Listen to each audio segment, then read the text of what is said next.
the 19th, 2013 at 6:07 p.m. here in the Mima Civic Center. Your Filed in the office of the city clerk. This special utility authority. Oh, gosh. I'm sorry. There you go. Want that? Didn't want us to get too far in. Yep. You got it? Well, this is only the fourth meeting today, so I stand corrected. Notice of the regular meeting agenda of the Mima Special Utility Authority for Tuesday, February the 19th, 2013 at 6:08 p.m. located here in the Mima Civic Center. Filed in the office of the city clerk and posted in the main lobby and the north outside entryway of the Mima Civic Center at 4 p.m. on February the 14th, 2013 by Jill Fitzgibbon, our deputy city clerk. The trust may discuss, consider, and vote on any item listed in this agenda. We're called to order. Item number 2 is the consent agenda. The following items are on the consent agenda. All items listed under the consent agenda are deemed to be non-controversial and routine in nature by the governing board. They will be approved by one motion of the Mima Special Utility Authority. The items on the consent agenda will not be discussed. Any member of the governing board desiring to discuss an item on the consent agenda may request that it be removed from the consent agenda and placed in its proper order on the regular agenda. Any member of the governing board can also move to add items from the regular agenda to the consent agenda and make one motion and vote to approve. We have items A, B, and C, gentlemen. Make a motion to approve the consent agenda, Mayor. Second. Trustee Trussler? Aye. Trustee Schultz? Aye. Trustee Johnson? Aye. Trustee Sharbit? Aye. Chairman Ketcher? Aye. All ayes. That has passed. Thank you, gentlemen. Item 3, public input, unscheduled personal appearances. Pardon me, sir, is this for the city council? Or No, this is utility. Yes, ma'am. I have a utility bill that I want to address, so is that now I speak, or do I wait for your city council? Well, it's for items on the agenda. It's not to discuss your utility bill, ma'am. Okay. Mayor, could we direct a member of staff to get with her between the utility authority meeting and the council meeting to address her concern? We certainly can. David, is that Absolutely. procedure? Ma'am, generally public comments reserved to matters on the agenda, but as the mayor said, we can ensure that someone is made available to talk to you about the matter immediately following this meeting. Yes, ma'am. Which will only be like 4 or 5 minutes. Any other requests? Item 4, employee recognition, Josh Crawford for 15 years service, Joe Walden. Evening, Joe. Good evening. We'd like to recognize Josh Crawford tonight for 15 years of service with the city. Josh is a foreman at the water department. He's an equipment operator. What stands out to me about Josh has always been his positive attitude, though. And I want Josh to know that we appreciate what he does for the city. Just a little history of Josh. He's been a foreman now for about 2 years. He was a crewman operator. Josh is the type of guy that anytime we have a water main break, and you know we have several of those, last year during the snowstorm, he spent about 30 hours in here straight trying to help us fix all these leaks. Tried to get him to go home, but he stuck with us. But anytime he's called, whether he's on call or not, he's usually in here, one of the first ones ready to go. So that's the type of employee we have. We have some money here for him that we enjoy. Wish we had a lot of employees like him. We have a lot of guys that follow his lead, but he's a very good representative for the city of Miami. Josh, you want to say anything?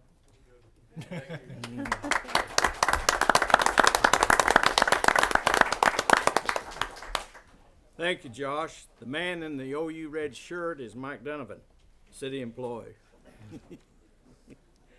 5, other new business, if any, which has arisen since the posting of the agenda and could not have been anticipated prior to the time of posting, 25 OS 311-9. Any new business, gentlemen? No, Mayor. 6, trustee community announcements. Any announcements, gentlemen? I have none, Mayor. Staff reports, you have a written report or reports in your packet. Staff members are available if you have any questions on your packet or packets. None. Item 8, adjournment. Motion to adjourn, Mayor. Second. Trustee Sharbit, Aye. Trustee Tressler, Aye. Trustee Schultz, Aye. Trustee Johnson, Aye. Chairman Ketcher. Aye. We are adjourned at 6:12. Council for Tuesday, February the 19th, 2013 at 6:17 p.m. Filed in the office of the city clerk and posted in the main lobby and the north outside entryway of the Mama Civic Center at 3 p.m. on February the 15th, 2013. The council may discuss, consider, and vote on any item listed in this agenda. We are called to order, and tonight we're blessed by having Pastor Raymond Fritzell here to lead us on our prayer. And if you'll remain standing, we'll do the Pledge of Allegiance. Good evening, Pastor. Good evening. Good to see you, Mayor. Would you bow for prayer, please? Father, we thank you this evening for your incredible love you've given us through Jesus Christ. We thank you for our community, for our city leaders, Lord, and all those that serve in this community. We pray your blessings and protection will be upon them. Lord, for our pastors and our churches, that you would continue to bless all their efforts. Lord, we just ask that you bless our businesses, all those involved, Lord, in just making our community what it is. We thank you, Lord, for being with our national leaders, Lord, and tonight protecting those in the military who serve and protect this land. We could give you praise for all that you do in our lives. In Jesus' name, amen. Amen. Thank you, Pastor. I pledge allegiance to the flag of the United States of America and to the republic for which it stands, one nation, under God, indivisible, with liberty and justice for all.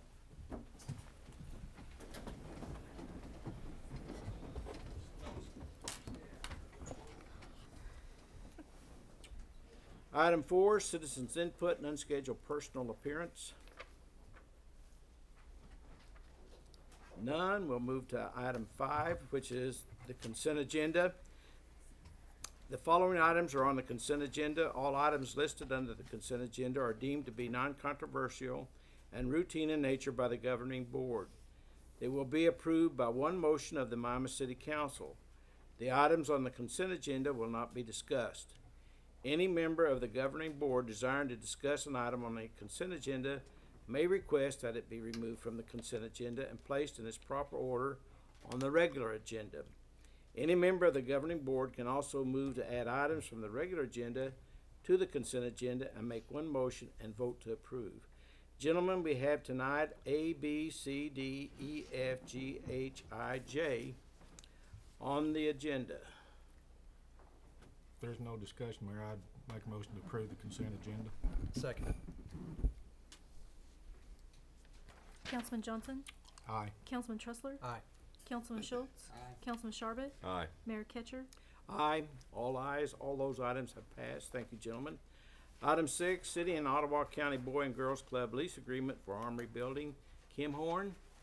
Good evening, Kim. Good evening, Mayor.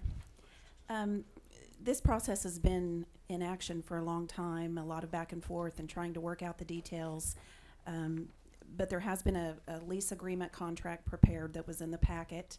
And the Boys and Girls Club has let us know that they would like to lease that building. It's a 5-year lease. There are requirements in it for the improvements that they will do. You know, it's my recommendation. It can benefit. It's going to increase their space. It's in a perfect location for what the Boys and Girls Club does. And I won't speak for them, but I think it will probably allow them to serve a lot more kids in this community than they're able to do in their present facility. Okay. Thank you, Kim. Any questions? David, do you have any comments on this? Did you look over the lease agreements? I have. I was involved in the drafting of this from the onset, including the discussion whether to go with a short-term lease or long-term lease. Also, some of the public law requirements. It's very similar to the situation in which the city provides funding to outside agencies that are performing essentially a municipal function. In this case, the city provides a leasehold interest, or if approved, would provide a leasehold interest to a property to be used in the discharge of a municipal function.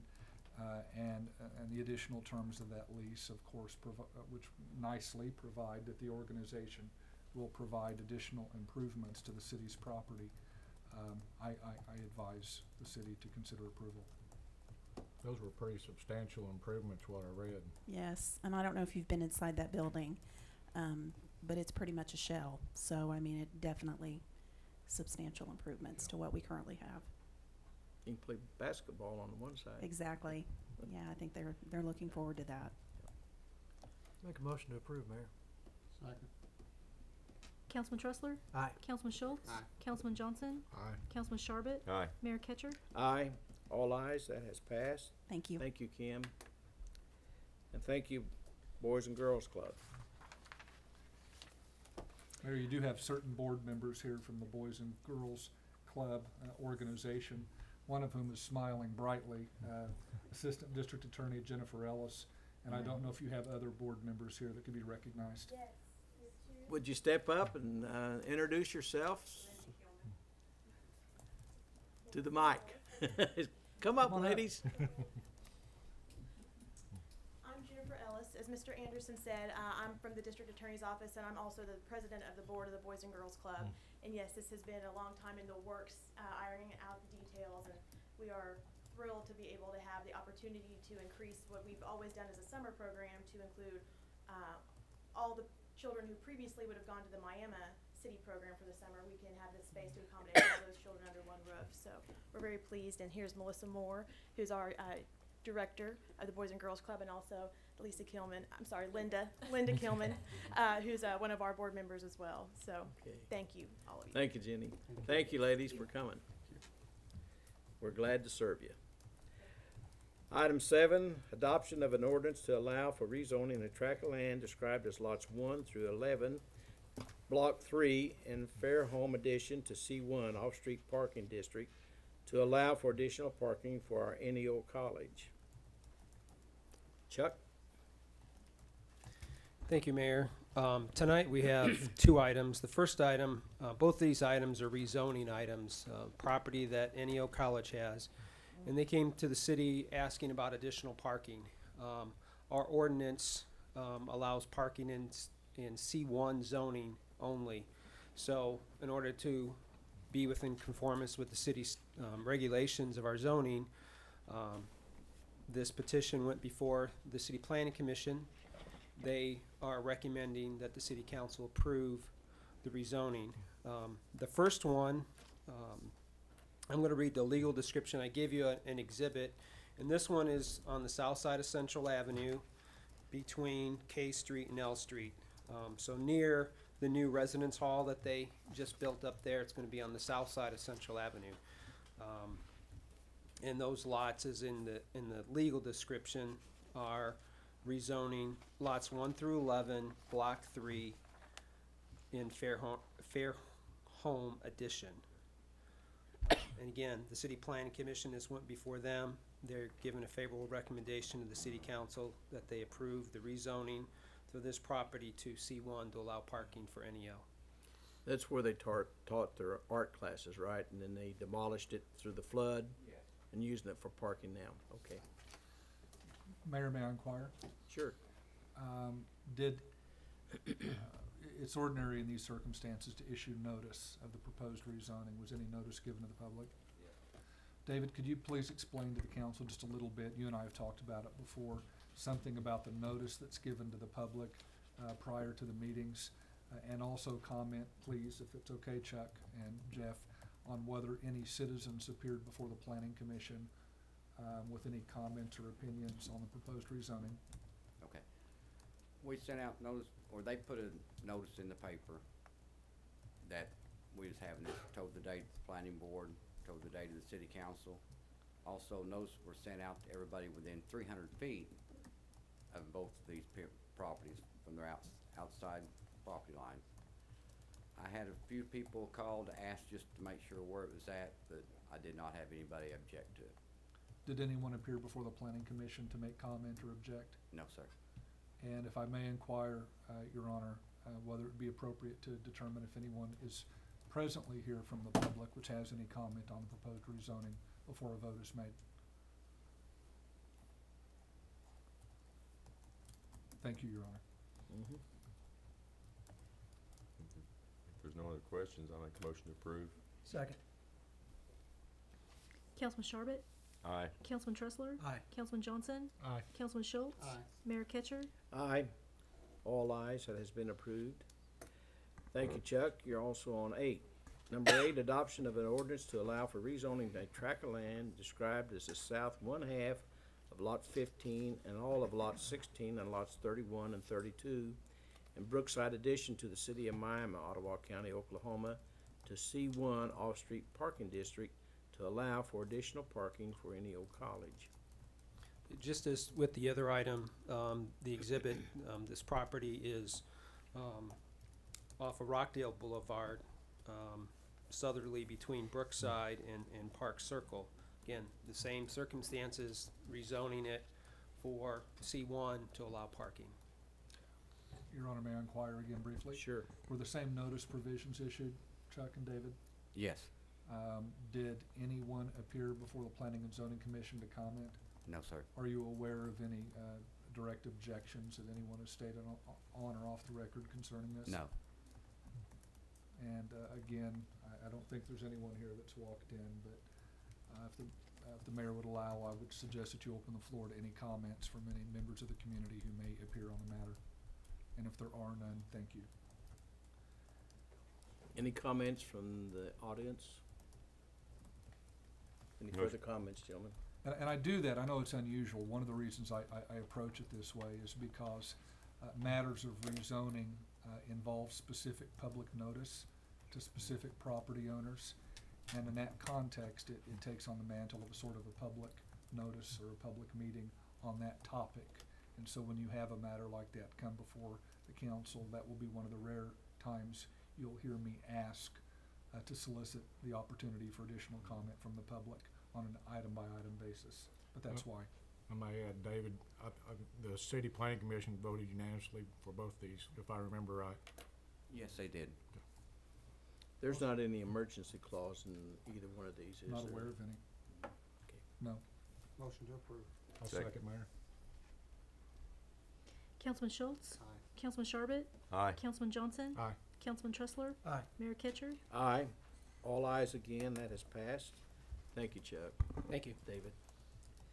Item 9, approval for city manager to sign letter to Oklahoma Department of Environmental Quality, ODEQ, requesting an amendment to City of Miami Land Reclamation LR 0805 and approval for city manager to sign Amendment 18 from Oklahoma Department of Environmental Quality upon receipt. Glenda Lawson. Good evening, Good gentlemen, evening. Mayor. This is a formality. Basically, we have a reclamation site south of town. Right now, Scotty uses it primarily for C&D, which is construction debris. Prior to the city assuming the authority and oversight of this reclamation site, the county administered this site. Marvin Boatwright, who is got a very long title, he is the Land Reclamation Director for the Oklahoma Department of Environmental Quality, has reviewed this site and to assist the city, because he is very much in support, in favor of our of Scotty's solid waste C&D project. We have assumed the authority for this site. However, the county had 4 remaining flood properties that they wished to put in this property, and prior to that happening, asked if that could be done. That is what this is about. As the city has authority over this site, it falls upon the Emergency Management Department to prepare all the NESHAPs and all the necessary paperwork, along with a letter that goes to ODEQ that requires the city manager's signature. Upon that receipt in Oklahoma City, the director for ODEQ will return a letter for Mr. Bishop's signature allowing for the 18th Amendment, and then the county can place these 4 properties, the debris from these 4 properties in this site. And I'm just asking for approval for Mr. Bishop to be able to sign the documentation that is required for us to fulfill our oversight of this reclamation site. Jeff, you have any comments on this? No, sir. No, sir. Motion to approve. Second. Councilman Schultz? Aye. Councilman Johnson? Aye. Councilman Tressler? Aye. Councilman Sharbit? Aye. Mayor Kitcher? Aye. You can sign, city manager. Thank you, sir. Number 10, appointment of trustee to fill 7-year term that expired February the 1st, 2013 for the Miami Downtown Redevelopment Authority, known as MDRA. Gentlemen, on that, I'm going to recommend that Willie Osborne be appointed to that term. Second, make a motion to approve. Second. Councilman Tressler? Aye. Councilman Schultz? Aye. Councilman Sharbit? Aye. Councilman Johnson? Aye. Would you ensure that a letter's prepared for my signature so we can send to Willie? Thank you. Item 11, trust management negotiation for constructing manager contract and fees. We, I think attended this agenda item, Your Honor, members of the council, simply for an opportunity to ask questions or to make a brief presentation about the utilization of the MCFA Board of Trustees of the construction manager at risk statutory methodology as an approach to building the stadium and event center complex that's recently been approved as a limited purpose fund for receipt of sales tax proceeds by the voters. The construction manager at risk methodology is, I suppose in a nutshell version, it's designed to result in a situation in which after full development of specs, the construction manager who will oversee all bidding and project management agrees to a fixed price and assumes the risk that the project may or may not exceed that fixed price under the parameters described in the agreement. There's a rather extensive fact-finding process that had to be undertaken by statute before the MCFA Board of Trustees could make a determination that the utilization of the construction manager at risk delivery methodology was lawful and appropriate. I'll simply tell you that took basically transpired as follows. The MCFA Board of Trustees, on a posted agenda item, hired an architect. The architect was then utilized as an expert witness in a conference call in the midst of the public meeting to go through a list of statutory questions designed to determine the applicability of the construction manager at risk methodology.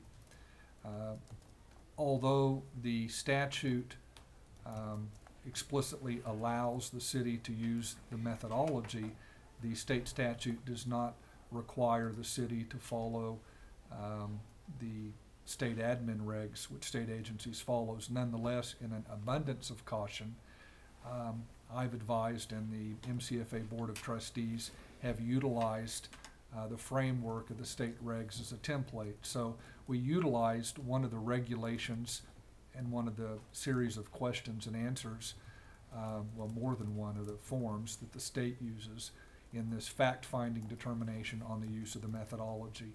I tell you this simply to let you know that a lot of thought went into it, and it was a technical decision-making process.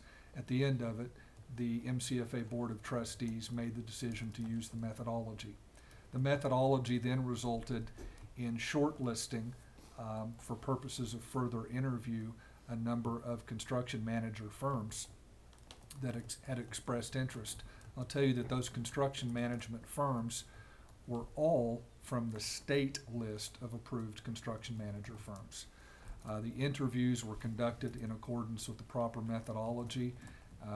At the conclusion of those interviews, the MCFA Board of Trustees utilized a scoring system, and as a result of that scoring system, selected Crossland Construction for purposes of further negotiations to reach a contractual agreement on the project. The possible terms and conditions of a proposed contract with Crossland are still under development. We're utilizing forms utilized by the state in its CMAR projects, as well as making reference to other contractual provisions in other model documents. That process is not complete, and while it will be expedited, it won't be rushed. What I expect that you will see happen in this coming week is that representatives of the MCFA Board of Trustees and other representatives of community interest and community expertise and other stakeholders in the project will meet this Thursday and Friday with a plethora of representatives and design consultants to further hone the specifications to make sure that it suits the public interest. Once an agreement, and if an agreement is reached between the MCFA Board of Trustees and Crossland Construction, that agreement would in effect create a debt. And that agreement, therefore, under state law, will not be effectuated until it's also reviewed by the City Council. And you'll have a full opportunity to look at those specifications and terms prior to voting on whether to approve the MCFA creating that debt. You'll probably, well, I say probably, I'm being a bit facetious, you'll also find that the agreement will be preconditioned upon the execution of appropriate lease documents between the OSU Board of A&M Regents and the city and the MCFA and other stakeholders. I don't know if you have any questions about that process, or if Mr. Bishop, as city manager or trust manager, has any further or other comments, but that would probably complete my initial remarks. Your Honor, if I may, just a little background on the CMA process, CMAR process, and where it comes from and why it is. Many years ago, architects and engineers across the country were successful in lobbying almost every state to change its laws to allow for the selection of architects and engineers on the basis of qualifications as opposed to price. The theory being that you didn't want to pick the cheapest design for a bridge or something that was going to create a life safety issue. You wanted to hire the very best qualified individual you could and then negotiate for what the appropriate fee would be for the individual based on qualifications. That similar mindset is beginning to evolve itself into bidding public works projects on the basis of many years of experience dealing with the lowest possible bid on a project coming from companies that may or may not have the intent or capability of performing the project based on their bids. What you have in those situations often is either the contractor will go over their contract time period, or there will be issues involving change orders and so on and so forth, to the point where the final price that you wind up paying has nothing to resemble the low price. So in this concept, a professional construction management firm, or in many instances it is actually a construction company, is hired, and they work with the architect to put together specifications and handle all the bidding of the different components. Where this differs from a pure construction management standpoint is that there is a guaranteed maximum price involved that the contractor is stuck with, for lack of a term. In order to be able to do that, the contractor has the option of bidding out the work or completing it themselves. So it's kind of a unique process. It's just getting caught on in Oklahoma. It is widely used in other parts of the country and is fastly becoming one of the preferred routes of getting things done, so that you have some guarantee or some expectation of what you're getting, and you're also allowed then to select a company based on their ability to deliver, as opposed to just accepting the lowest possible price. So we're excited to see how this works. We think it has some possibilities and application for us to use this in other areas of our service delivery. You may see additional technical presentations that may be legally technical. You may see other committees or other related organizations asked to vote or consider passing resolutions on certain aspects of this project. You know, for example, there may be a presentation at some point to the Planning Commission. But at this point, it's we're the next legal stage is to develop the specifications, so that we can have a contract that includes all of the specification and ensures that the risk of the project is borne sort of in a mature and detailed way, in a manner that's equitable to the taxpayer. So they get a good project and they know what they're paying for it. That's where we are now. It's open for discussion, gentlemen. Rudy, you have any thoughts? No, I'm excited about the process. I do think it's gonna deliver a good project at the best possible price for the taxpayers. And I think we just have to let David and Jeff do the background work of getting all the contract terms worked out using some models. And get that done and then go from there. Okay. Just know we're on a quick timeline, so Yep. a lot of work to be done quickly if we're gonna be there for next football season.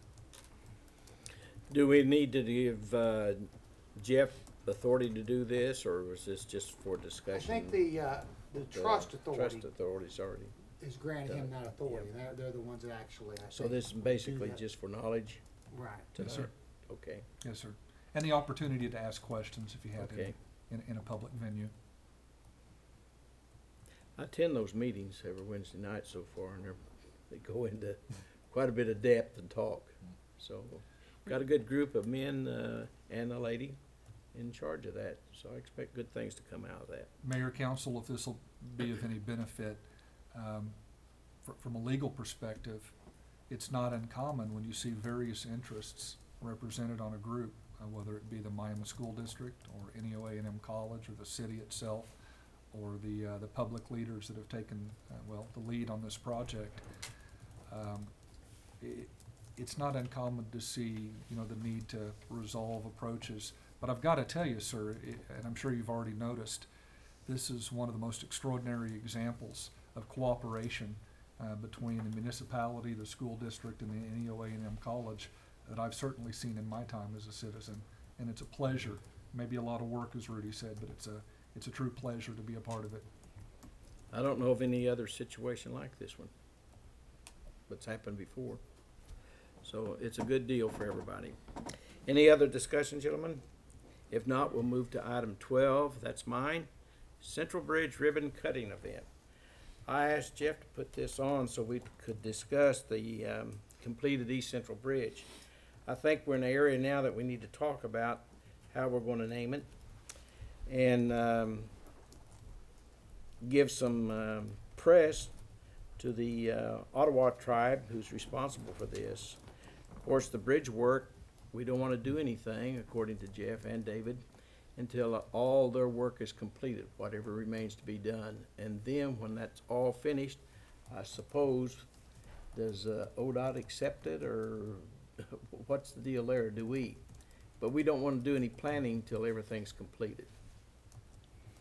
Well, I think what we want to make sure we don't do is we don't provide an opportunity for the contractor to use our event as a reason for not completing the contract on in a timely fashion. Let me just put it that way. So once we get to the point where we think we've got a clear, very strong head nod from ODOT that it's okay to do that, we would like to postpone something until that point, just to make, and I hate to keep using this phrase, but it's my favorite one. Out of an abundance of caution, I think we should be prudent and wait until we are absolutely certain that the project is completed far enough along that we're not going to jeopardize our ability to collect liquidated damages from the contractor. Are we in the punch-down phase of the project, or are we in the almost ready for a punch-down list phase? We are. The road's been opened up, as you know, so substantial completion. Basically, we can use it for the intent of traffic. There's additional items they need to finish up, and once, as Jeff said, we get notice from the state who's administering this contract that work is complete, then suggestion of having those activities later on, so we don't interfere with those list of things they have to do to complete Right, the but I mean, project. what I'm asking you is it mostly just site work, you know, grading, leveling, sod? What's I lacking? haven't seen the list, but I would believe that they would have never opened up the road unless we were at those type of items. Okay. We have asked them not to lay the sod. There's a strip of about, how wide is that, Chuck? About a foot, maybe a foot and a half. That's just an area that we would have to mow and maintain. We want to come back later and literally concrete in that section so that we can avoid having to mow that. We want to wait and do that afterwards, because if we ask them to do that now, that would result in a change order and negotiations regarding extra time. And rather than do that, we'll wait and do that after the project is over. Have they gave us a time frame? I haven't received the time frame, and as soon as I get some more information, I'll share it with you. But the good news is you can drive over it. Yeah. So you can use it as a bridge. Been there. It's a nice bridge.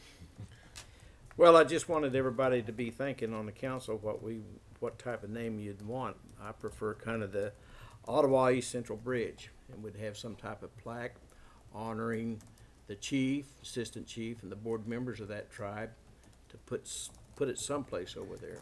I don't know if you gentlemen would want the city council to be involved with that. Is the M Street Park like that? Rotary Park? Couldn't tell you, Mayor. I think there's some plaques there, and there's the city council is listed there also. It's on the south side of that sign there on East Central. But it's something for you gentlemen to think about, and we'll have another meeting and decide what the name will be after everything's completed and signed off, and the city's happy that we can do something like that. We need to honor the tribal people. They're the ones that got the money to put that bridge in, and we've got some money left over. And as you probably know, some of Rudy's friends have been hitting the one bridge up there on Rockdale. Part of that is bad ordered. We're going to have to tear that part off, the walking bridge. As far as I know, the structure of the bridge itself is sound, but that is not, so we'll have to take that off and then put a new section in. What a lot of people are aware of, and also maybe some aren't, but there's going to be a walking and hiking and biking trail that's going to originate from back behind the college there, their practice fields, come around south to East Central and then come east, and then turn and go up north and go into a small area of the old Rockdale section and come across that bridge going back to the college. So with M Street Park and that type of walking trail, you're going to probably have 3 to 4 miles there that people can utilize. We're also talking about some help on the utility poles in there to light it. The college is agreeable. They own that land in there where they got some cattle along South Elm Street there. They're working with us, and construction will be started on that hopefully before too long. So that's kind of it in a nutshell. Walking and hiking and biking trails are very popular wherever you are in now, and a lot of people are doing those type of things. And from what I hear, in the summer months when it's warmer, it's hard to find a parking spot over there on M Street. There's so many people that use that in the morning hours, afternoon, and evening hours. So that's really beneficial to our city. And the city's not spending anything. We got that through a grant, did we not? A large chunk of it. Mm-hmm. Kim, is she still here? Yes. Can you, step up and give us a little more information? Basically, right now, Anderson Engineering came out last week, did some soil samples on the NEO side and the central side. We just want to make sure that this project can be covered by the funds that we were awarded through the grant.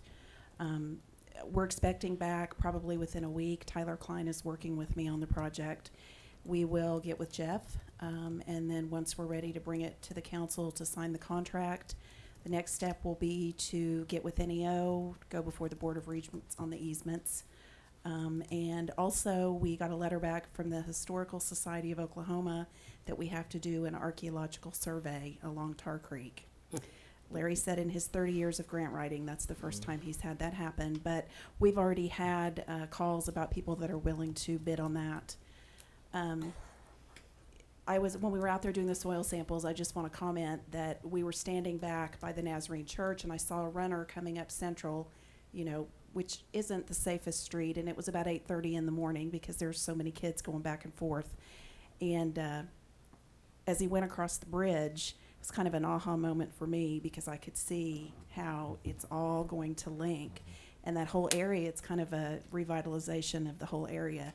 So I had that moment, and then I noticed the 1 foot strip that Jeff mentioned, and it ruined my moment because I knew that we had to mow that. So,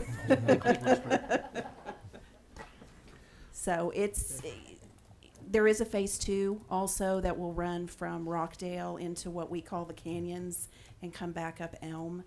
A lot of people aren't aware that the city owns all of that property through there.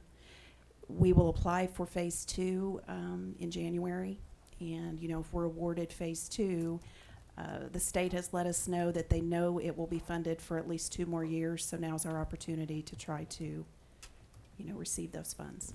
And also, a lot of people don't realize that the new trail will also be for biking, which we currently don't have. So How wide will it be? 8 feet. 8 feet. Actually 9 feet base in case there's anybody driving on it, but 8 feet. And it will be asphalt. We tried to work the numbers to do concrete, but we just don't have the funds for that. I used to get to run over that bridge every Sunday. One time, twice. We lost that Saturday. So, Thank you, Kim. Thank you. Coach P and Craig, do you do that? I was Coach Wolf. Well, gentlemen, that was my little information on our Central Bridge and the approaching ribbon cutting. And when that's done, I'd like to have NEO and Mama High School and the city and contractors and certainly the tribe present when all that happens. But that time will be approaching very quickly. So any other comments on this? If not, we'll go to item 13. Other new business, if any, which has arisen since the posting of the agenda and could not have been anticipated prior to the time of posting. Any new business? Your Honor, for the first time in my career, I get to say something here. I received a letter today from the Department of Environmental Quality. As you recall, we had entered into a consent order with DEQ related to a sewer line surcharge that occurred in the vicinity of the, what's the name of the apartment complex? Chisholm Trails apartment. Chuck did a yeoman's work in responding to that. The crews did a great job of repairing it. And today we received confirmation from DEQ that they had accepted all of our work. They've put us on a 6-month monitoring plan that we'll have to submit some monitoring reports. But I'm pleased to inform you that DEQ, as of today, accepted our submittals. So. Good, that's nice to know. Any other comments, gentlemen? Mayor and council comments? I don't have any comments, you gentlemen? No, sir. Nope. Staff reports, you have written packs available. You have any questions on your information in your packets? If not, 16 is executive session pursuant to 25 OS Section 307B2 to discuss negotiations concerning employees and representatives of employee group. Contract negotiations with the following include A, Fraternal Order of the Police Labor Agreements, B, International Association of Firefighters Labor Agreements, and pursuant to 25 OS Section 307B4 for purposes of confidential communication with the city attorney concerning a pending investigation, claim, or action, to wit, City of Mima versus Grand River Dam Authority, Ottawa County District Court Case Number CJ 2008-619. The city attorney advises that public disclosure of this attorney-client conference will seriously impair the ability of the public body to process the litigations in the public interest. Any motion to enter executive session should include a determination of the same. Gentlemen, I need a recommendation. Second. Your Honor, just as for clarification before you accept a motion, tonight want to implement a new procedure for executive session, that the city council will leave the room and move to a conference room so that the public can sit in comfort in the room rather than standing in the hall. And then we will keep the tape rolling live during the executive session so that anybody that's watching on television can tell when the council has returned for session or not, or know if they've missed it. So that is something new. Mayor, I would make a motion, we adjourn, or excuse me, go into executive session and adjourn the council room to reconvene in the staff meeting room for executive session. Please include in your motion a proposal that you accept the city attorney's recommendation that public disclosure concerning the GRDA suit is not in public interest. I will amend my motion to reflect the city attorney's comments. I'll second, Mayor. Councilman Tressler? Aye. Councilman Johnson? Aye. Councilman Sharbit? Aye. Councilman Schultz? Aye. Mayor Ketcher? Aye. We're in executive session at 6. Yeah, actually, Your Honor, we're going to be in my new conference room, so. It's back for a while. Gentlemen, we're back in session from executive session at 8:02, Jill. Item 17, direction to city manager and/or city attorney regarding the case of City of Mima versus Grand River Dam Authority, Ottawa County District Court, case number CJ 2008619, and/or other flood-related concerns. Mayor, I'd like to make a motion that, asking the city manager and staff to take several steps related to this issue. First, to retain Peter Friedman of FBB Federal Relations for federal relations assistance with our flooding issues. Second, authorize staff to seek and retain special FERC counsel for assistance with our flooding issues. And thirdly, authorize staff to respond to the Corps engineers with respect to the proposed study that's been discussed and proposed. I will second that motion. Okay. Councilman Schultz? Aye. Mayor Ketcher? Aye. Councilman Johnson? Aye. Councilman Sharbit? Aye. Councilman Tressler? Aye. All ayes. Mr. Bishop, I want you to go and hire F. Lee Bailey. Get the biggest gun you can find. Yes, sir. Okay. And that's for our citizens in Miami. Any other concerns on 17? If not, we'll go into 18, adjournment. Motion adjourned, Mayor. Second, Mayor. Councilman Tressler? Aye. Councilman Johnson? Aye. Councilman Schultz? Aye. Councilman Sharbit? Aye. Mayor Ketcher? Aye. We're adjourned at